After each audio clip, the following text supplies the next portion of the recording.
ഇസ്ലാമിനു മുൻപ് അറേബ്യയിൽ സ്ത്രീകൾക്ക് മനുഷ്യാവകാശങ്ങൾ കുറവായിരുന്നു. പെൺകുഞ്ഞുങ്ങളെ ജീവനോടെ കൊയിച്ചു മൂടുകയും സ്ത്രീകളെ വിൽക്കുകയും ചെയ്ത കാലം. 7-ാം നൂറ്റാണ്ടിലെ ആദ്യ മുസ്ലിം വനിതാ പോരാളിയാണ് നുസൈബ ബിന്ത് കഅബ്. അവരുടെ ചരിത്രം ധൈര്യവും ശക്തിയും അചഞ്ചലമായ വിശ്വാസവും നിറഞ്ഞതാണ്. ഉഹദ് യുദ്ധത്തിൽ പങ്കെടുത്ത സ്ത്രീ എന്ന നിലയിൽ അവർ പ്രശസ്തി നേടി. യുദ്ധം ആരംഭിച്ചപ്പോൾ മുതൽ ദാഹിച്ചു വരഞ്ഞ പോരാളികൾക്ക് വെള്ളം നൽകാനും മുറിവേറ്റ സൈനികരെ പരിചരിക്കാനും നുസൈബ മുൻപന്തിയിലായിരുന്നു. അവർക്ക് ഗുരുതരമായി പരിക്കേറ്റപ്പോഴും മുഹമ്മദ് നബിയെ പരിചരിച്ച നിർഭയ നായികയായി മാറി. യുദ്ധത്തിൽ മുസ്ലിമീങ്ങൾ വിജയത്തിലേക്കുള്ള പാതയിലെത്തി. എന്നാൽ അമിത ആത്മവിശ്വാസം വലിയ നഷ്ടത്തിലേക്ക് നയിച്ചു. എതിരാളികൾ ഈ അവസരം അവരെ പിന്നിൽ നിന്ന് ആക്രമിക്കാൻ വിനിയോഗിച്ചു. പർവ്വതങ്ങളിൽ കാവൽ നിൽക്കുന്ന പട്ടാളക്കാർ അവർക്ക് മുൻപിൽ കീഴടങ്ങി.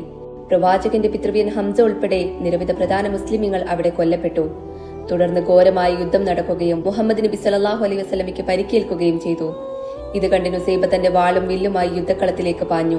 നബി സല്ലല്ലാഹു അലൈഹി വസല്ലമയ്ക്ക് ചുറ്റും ഒരു മനുഷ്യ കവചമായി പ്രവർത്തിച്ചു. തന്റെ ജീവിതത്തെക്കാൾ പ്രവാചകന്റെ ജീവിതത്തിന് അവർ പ്രാധാന്യം കൊടുത്തു. മുഹമ്മദ് നബി സല്ലല്ലാഹു അലൈഹി വസല്ലമ പിന്നീട് പറഞ്ഞു, ഞാൻ ഇടത്തോട്ടോ വലത്തോട്ടോ എവിടെ തിരിഞ്ഞാലും എനിക്ക് വേണ്ടി പോരാടുന്ന നുസൈബയെ ഞാൻ കണ്ടു. ഈ യുദ്ധത്തിൽ നുസൈബ റളിയല്ലാഹു അൻഹു 12 മുറിവുകൾ ഏറ്റുവാങ്ങി. എന്നിരുന്നാലും തുടർന്നും യുദ്ധക്കളത്തിൽ പങ്കെടുക്കുന്നതിൽ നിന്ന് ഇത് അവരെ തടഞ്ഞില്ല. ബീവി 60 വയസ്സായിട്ടും യുദ്ധങ്ങളിൽ പങ്കെടുക്കുന്നത് തുടർന്നു.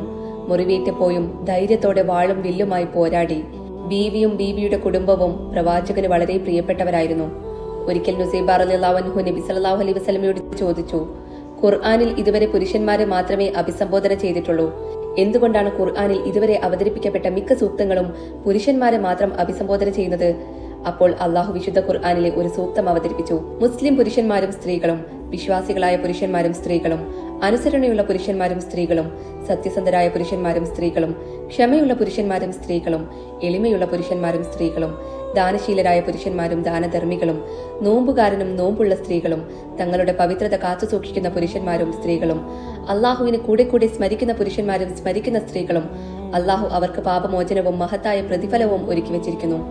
ഇതായിരുന്നു ആ സൂക്തം. അതെ, അള്ളാഹുവിന് എല്ലാവരും തുല്യരാണ്. നുസൈബയുടേത് എല്ലാ മുസ്ലിം പെൺകുട്ടികൾക്കും പ്രതീക്ഷയുടെ ചരിത്രമാണ്. മുസ്ലിം സമുദായത്തെ രൂപപ്പെടുത്തുന്നതിൽ വലിയ പങ്കുവഹിച്ച നിരവധി സ്ത്രീകളിൽ ഒരാളായിരുന്നു നുസൈബ. അവർ ഒരിക്കലും അടിച്ചമർത്തപ്പെട്ടിട്ടില്ല. തന്റെ വിശ്വാസത്തിലോ ജീവിത ലക്ഷ്യത്തിലോ വിട്ടുവീഴ്ച ചെയ്യാത്ത കരുത്തുറ്റ ഒരു മുസ്ലിം സ്ത്രീയായിരുന്നു അവർ.